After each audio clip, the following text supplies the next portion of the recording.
Hi, I'm Beth Dunlap with Sunny Bites, here to talk about parking in Zion.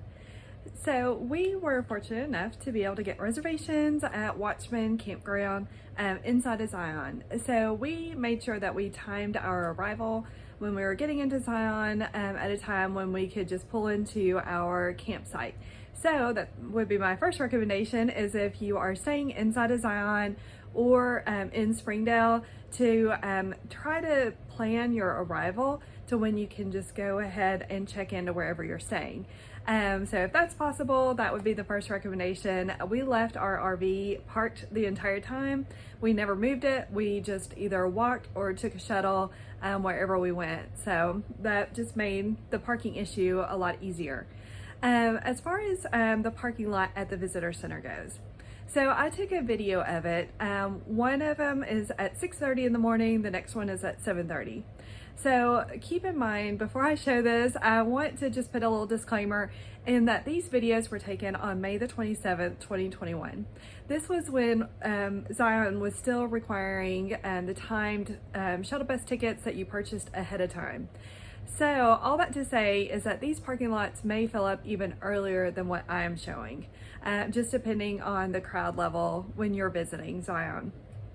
So the first one is at 6:30, and it's a path that goes along Watchman.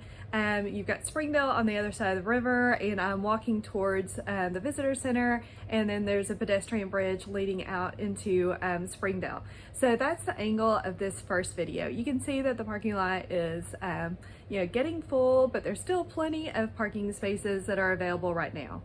Around 7:30-ish is when the next video was taken.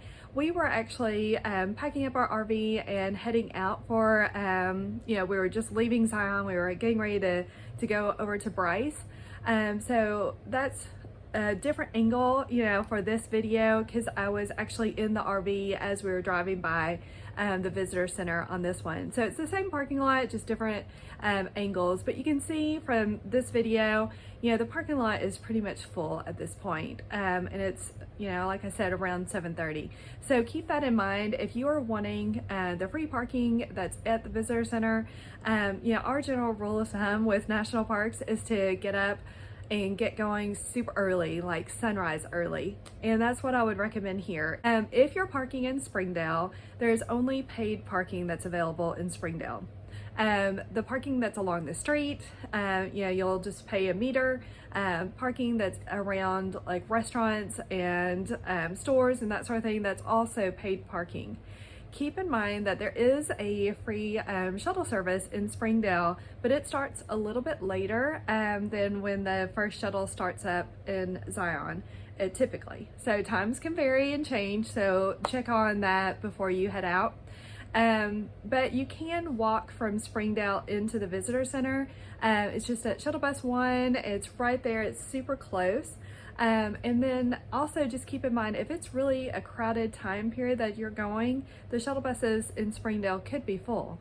So don't 100% rely on those shuttle buses, because they could possibly be full, depending on just the crowd level while you're there.